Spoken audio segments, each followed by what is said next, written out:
Hello students, hi, welcome back to my channel learning with Divya. आज है आपकी UP TGT की क्लास नंबर 16 और इससे पहले काफ़ी सारी 15 क्लासेस हो चुकी हैं जिसमें बहुत सारे इंपॉर्टेंट क्वेश्चंस को आपको रिवाइज कराया गया है और मतलब इससे आपका रिवीजन हो रहा है। प्रीवियस ईयर्स में पूछे हुए क्वेश्चंस हैं, इंपॉर्टेंट क्वेश्चंस हैं, तो जिन्होंने वो वीडियोस नहीं देखे हैं वो प्लेलिस्ट में जाके देख सकते हैं।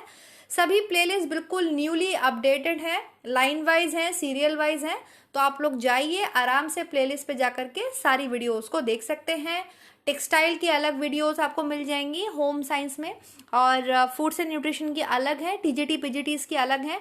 तो आप आराम से चैनल के प्लेलिस्ट पे जाकर के ढूंढ सकते हैं और आपको आराम से मिल जाएंगे। ओके, तो चलिए आज का वीडियो स्टार्ट कर लेते हैं student. Let's start the topic. पहला क्वेश्चन है आपके सामने कि शरीर के जोड़ों में गठिया रोग आर्थराइटिस जो होता है वो किसके जमाव से होता है? यूरिया, यूरिक एसिड, एल्बुमिन या कोलेस्ट्रॉल। तो जो गठिया रोग होता है आपके जो जॉइंट्स होते हैं वहां पर होता है वो किस वजह से होता है? जब यूरिक एसिड जम जाता है। कभी कभी आपके जो किडनीज होती हैं उसमें जो यूरिन होता है, जो मूत्र जिसे आप बोलते हैं, वो कम या बहुत ज़्यादा अगर बनता है, उसका जो नॉर्मल लेवल होता है वो खत्म हो जाता है। अगर वो भंग हो जाता है या उसमें कोई डिसबैलेंस हो जाता है तो बॉडी में यूरिक एसिड का जो लेवल होता है वो बढ़ जाता है और यूरिक एसिड जो है वो आपके क्रिस्टलाइज फॉर्म में जोड़ों पर जमा हो जाते हैं, जॉइंट्स पर जमा हो जाते हैं। तो आंसर इसमें हो जाएगा आपके यूरिक एसिड। ठीक है, चलिए नेक्स्ट क्वेश्चन देखते हैं। एंथोफोबिया किसका डर है? जो एंथोफोबिया होता है, अधिकारी का, अग्नि का, पुष्प का या कुत्तों का? मतलब आपके उसका आग का डर है, फ्लावर्स का डर है, डॉग्स का डर है, किसका डर है? तो एंथोफोबिया जो है आपके ग्रीक भाषा के एंथोस से, मतलब ये जो वर्ड है ये लिया गया है। एंथोस का मतलब होता है स्टूडेंट्स फ्लावर। ठीक है, एंथोस एंथोस से लिया गया, इसका मतलब होता है फ्लावर, और फोबस का मतलब होता है फियर, मतलब डर, किसी चीज का फोबिया बैठ जाना। ठीक है, तो जिसमें कभी कभी क्या होता है, जो फूल होते हैं या फ्लावर के कुछ पार्ट्स होते हैं उससे किसी को भी भय हो सकता है, डर लग सकता है। जैसे किसी को ऊंचाई का डर होता है, फोबिया होता है, किसी को मैथोफोबिया होता है, ठीक है ना, किसी को आग से डर लगता है। तो इस तरीके से जो एंथोफोबिया है ये रिलेट करता है आपके फ्लावर से।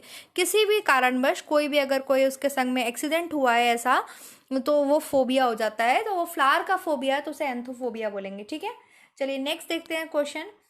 वातोत्मात मतलब हिस्टीरिया डिजीज जो है वो किस वर्ग में होती है? मतलब निम्न में से किस लोगों को होती है, किन पेशेंट्स में पाई जाती है, किस एज के लोगों में? विवाहित महिलाओं में पाई जाती है आपकी हिस्टीरिया, या फिर आपके बूढ़ी महिलाओं में पाई जाती है, जवान महिलाओं में पाई जाती है आपके, या जवान पुरुष और महिलाओं में पाई जाती है? तो आपकी जो हिस्टीरिया रोग होता है ये उन महिलाओं को होता है जो जवान होती हैं, मतलब यंग होती हैं और अनमैरिड होती हैं, क्योंकि ये एक न्यूरोलॉजिकल डिसऑर्डर है जिसमें क्या होता है, मतलब मेनली बोल रहे हैं, जो मेनली जो एज ग्रुप इसमें सबसे ज़्यादा जो इस जिस पे इफेक्ट पड़ता है वो आपके यंग जो फीमेल्स होती हैं, स्पेशली अनमैरिड फीमेल्स, उनमें होता है। क्यों? क्योंकि एक न्यूरोलॉजिकल डिसऑर्डर है जिसमें फीमेल्स में घबराहट, बेचैनी, बेहोशी के लक्षण होते हैं, और ये जो अगर उनकी मैरिज वगैरह हो जाती है तो ये जो रोग है वो स्वतः ही ठीक हो जाता है। ये इसका एक साइकोलॉजिकल व्यू है। तो जो हिस्टीरिया रोग है वो किस वर्ग में होता है? वो आपकी जो यंग लेडीज होती हैं उनमें देखा जाता है। ठीक है, नेक्स्ट क्वेश्चन देखते हैं। बीमारी पता करने के लिए एक एमआरआई टेस्ट होता है। ठीक है, ये है क्या? यहाँ पे चुंबकीय रेजोनेंस सूचकांक है, चुंबकीय रिजोल्यूशन सूचना है, चुंबकीय रेजोनेंस चित्रीकरण है, या सभी है? तो जो एमआरआई टेस्ट होता है इसे मैग्नेटिक रेजोनेंस इमेजिनिंग बोलते हैं। ठीक है, इमेजिंग बोलते हैं, मतलब चुंबकीय रेजोनेंस चित्रीकरण।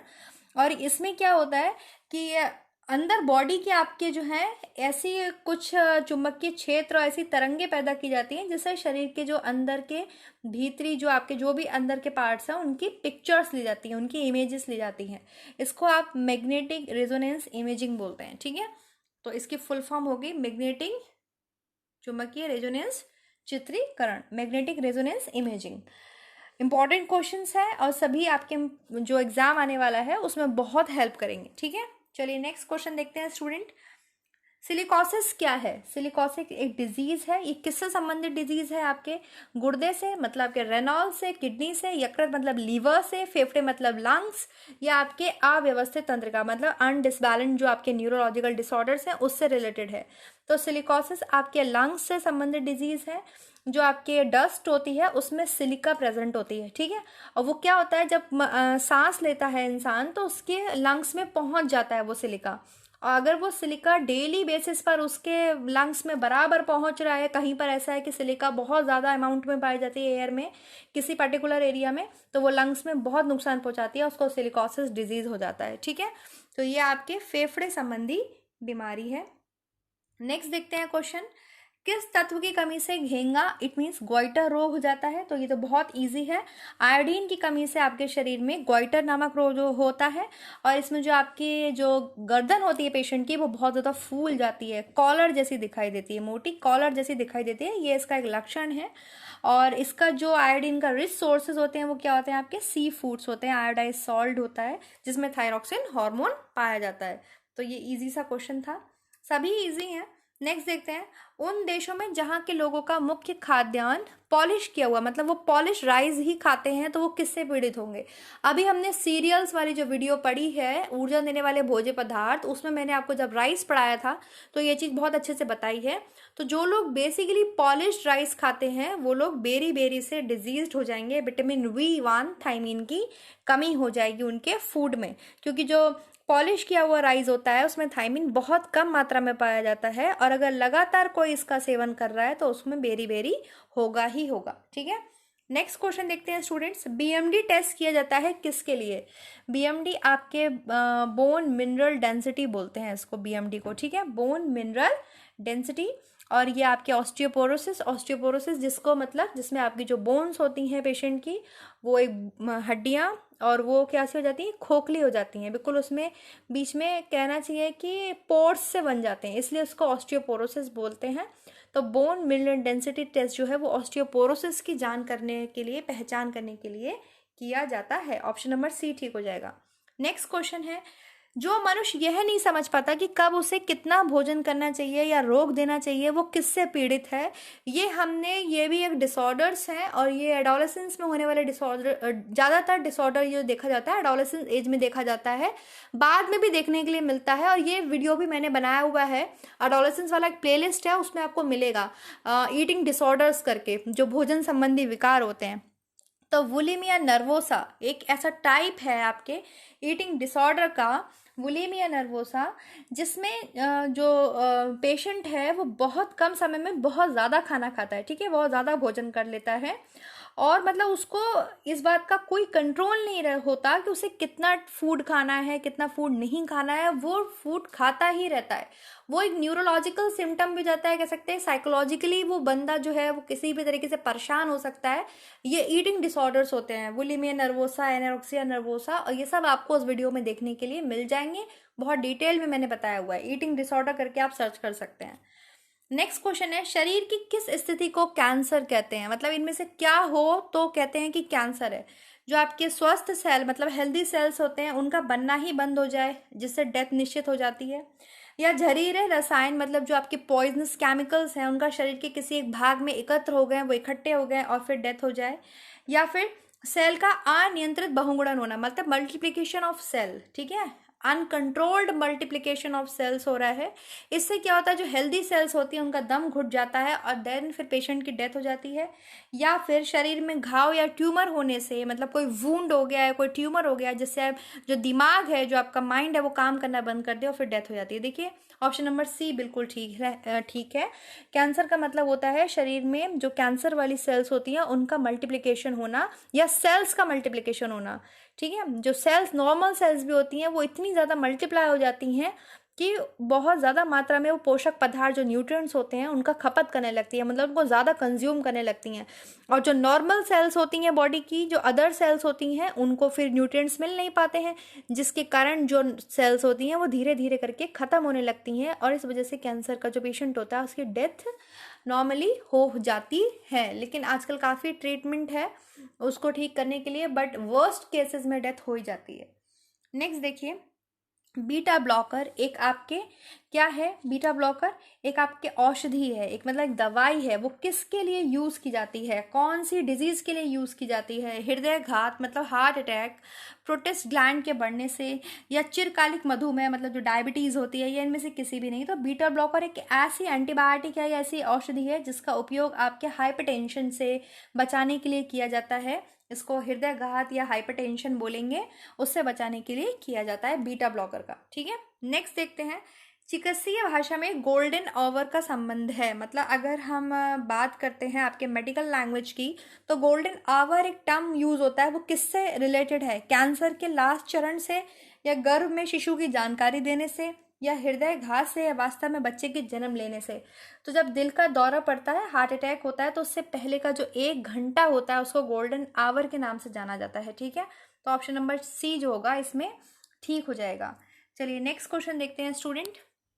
निम्नलिखित में से कौन सा पोटेशियम अल्पता से संबंध है, मतलब पोटेशियम की कमी हो गई है बॉडी के अंदर, तो किस वजह से जो है पोटेशियम की कमी होती है आपकी बॉडी के अंदर?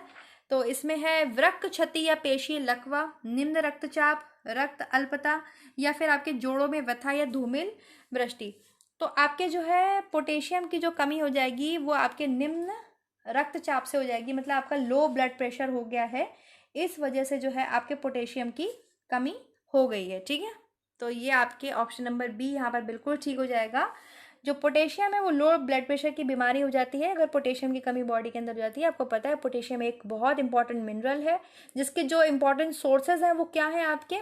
दूध है, सीरियल्स हैं, जो अनाज होते हैं, जो फ्रूट्स होते हैं, जो वेजिटेबल्स होते हैं। बहुत इंपॉर्टेंट होता है बॉडी में पोटेशियम लेना। ठीक है, नेक्स्ट देखिए क्वेश्चन क्या है स्टूडेंट। यदि मूत्र में मतलब यूरिन में एल्बुमिन आ रहा है तो कौन सा जो बॉडी का ऑर्गन है वो फेल हो गया है, और यह संभावना है कि बॉडी का ये ऑर्गन फेल हो गया है? यकृत मतलब लीवर, वृक्क मतलब आपके किडनी, या हृदय हार्ट, या प्लीहा स्प्लिन।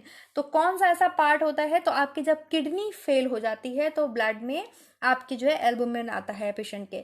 यूरिन में 95% आपको पता है वाटर होता है, 3% जो है आपके अनवेस्ट आयंस होते हैं, 2.6 यूरिया होता है, 0.3% क्रिएटिनिन होता है, और यूरिक एसिड होता है। ठीक है, अगर एल्बुमिन ब्लड में आ रहा है जो कि एक प्रोटीन है, तो इसका मतलब किडनी फेल होने की संभावना है। ठीक है, तो आपके ऑप्शन हो जाएगा यहाँ पर ऑप्शन नंबर बी बिल्कुल ठीक। नेक्स्ट क्वेश्चन देखिए। निम्न रेडियो तत्वों में से किसका उपयोग मनुष्य के शरीर में रक्त प्रवाह की गति के मापन में किया जाता है? मतलब जो हमारी बॉडी में ब्लड फ्लो होता है, ब्लड फ्लो की जो स्पीड है, ठीक है ना, जो ब्लड फ्लो हो रहा है, ट्रांसपोर्टेशन सिस्टम है हमारे बॉडी में, ब्लड का फ्लो हो रहा है, वो किसके थ्रू मापा जाता है, मतलब उसको मेजर कैसे किया जाता है? Radio phosphorus, radio iodine, radio iron, या रेडियो सोडियम? तो रेडियो सोडियम का यूज किया जाता है आपके बॉडी में रक्त प्रवाह की गति को मापने के लिए, मतलब जो ट्रांसपोर्टेशन है, जो फ्लो ऑफ ब्लड है बॉडी के अंदर कितनी स्पीड से हो रहा है, उसको मापने के लिए रेडियो सोडियम का यूज किया जाता है। ओके, तो स्टूडेंट ये आई थिंक आज का नहीं, अभी लास्ट भी है। सभी प्रकार के कैंसर की चिकित्सा हेतु मतलब टेस्ट हेतु कौन सा उपचार नवीनतम है, मतलब कौन सा ट्रीटमेंट जो है वो नया है सभी प्रकार के कैंसर्स के लिए? 3D-CRT त्रिविम अनुरूप विकिरण चिकित्सा, या आपके है प्रतिरक्षात्मक चिकित्सा मतलब इम्यूनोथेरेपी, या थर्ड है आपके इंटेंसिटी मॉड्यूलेटेड रेडियोथेरेपी तीव्रता अधिमिश्रित विकिरण चिकित्सा, IMRT इंटेंसिटी मॉड्यूलेटेड रेडियोथेरेपी, या अणु लिखित चिकित्सा। तो इसमें जो है आपके IMRT मतलब इंटेंसिटी मॉड्यूलेटेड रेडियोथेरेपी एक नवीनतम आपके कहना चाहिए एक ट्रीटमेंट करने की एक न्यू टेक्नोलॉजी है, जिसके थ्रू जो है जो हेल्दी सेल्स होती हैं उनको नुकसान ना पहुंचे किसी तरीके से, और जो कैंसर्स की सेल हैं उनको इजीली नष्ट किया जा सके। बॉडी में कैंसर का जो कारण है वो क्या है? जो सेल्स हैं ये आपके अनकंट्रोल्ड फॉर्म में मल्टीप्लाई होती रहती हैं। मान लीजिए ये सेल का ये है तो ये सेल का शेप ये हो जाएगा, बहुत अनकंट्रोल्ड वे में मल्टीप्लाई होती जाती हैं। तो ये जो थेरेपी है जो IMRT है, ये क्या करती है, जो नॉर्मल सेल्स हैं मतलब जो हेल्दी सेल्स हैं उनको नुकसान ना पहुंचे, और केवल कैंसर की जो सेल्स हैं वो ही खत्म हो सके।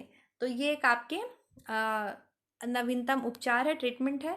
सेरेब्रल पाल्सी एक आपके मस्तिष्क संबंधी विकार है, एक आपके न्यूरोलॉजिकल डिसऑर्डर है, और ये मैंने एक्सेप्शनल चिल्ड्रन वाली वीडियो में पढ़ाया हुआ है। बहुत इंपॉर्टेंट टॉपिक है सेरेब्रल पाल्सी। ये जो देखने के लिए मिलता है, स्पेशली छोटे बच्चों में देखने के लिए मिलता है सेरेब्रल पाल्सी। इसमें बच्चा जो है बहुत ज़्यादा वीक हो जाता है, न्यूरोलॉजिकल डिसऑर्डर है। ये एक्सेप्शनल चिल्ड्रन वाली आप वीडियो देखेंगे तो वहाँ पर आप इसको पाएंगे और आप देख सकते हैं। इसमें क्या होता है, मतलब आप समझ लीजिए मस्तिष्क पक्षाघात, क्या कह सकते हैं कि मस्तिष्क इस तरीके से पैरालाइज हो जाता है, ठीक है।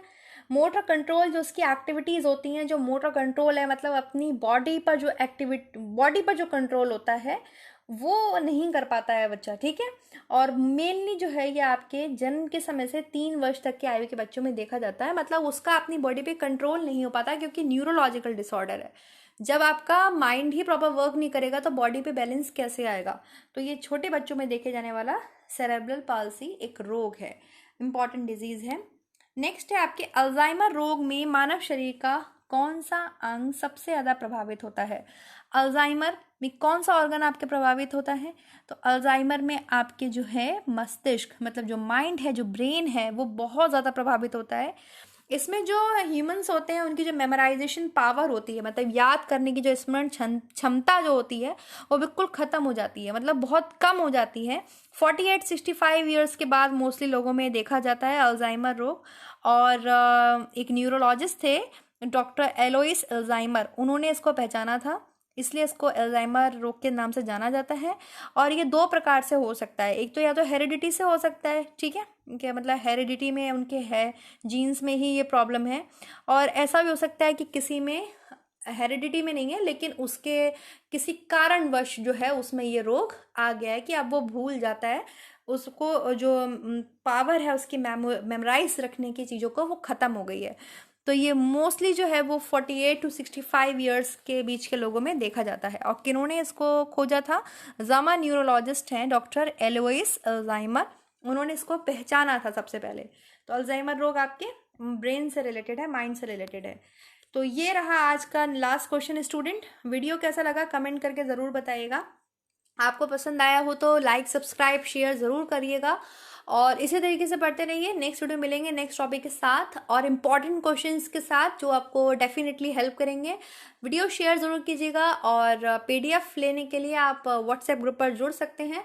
उसके लिए आप पीडीएफ नोट्स लेने वाला प्रोसेस देख सकते हैं। ईजिली आपको एक नंबर मिलेगा, उस पर आपको कॉन्टैक्ट करना है, वो मेरे कलीग हैं, वो आपको हेल्प करेंगे, देन तब आप मेरे से जुड़ सकते हैं, ठीक है। सम अमाउंट ऑफ है वो आपको पे करना है, उसके बाद आप जुड़ सकते हैं। चलिए नेक्स्ट वीडियो मिलेंगे नेक्स्ट टॉपिक के साथ, तब तक अपना ध्यान रखिए। Bye bye, see you all.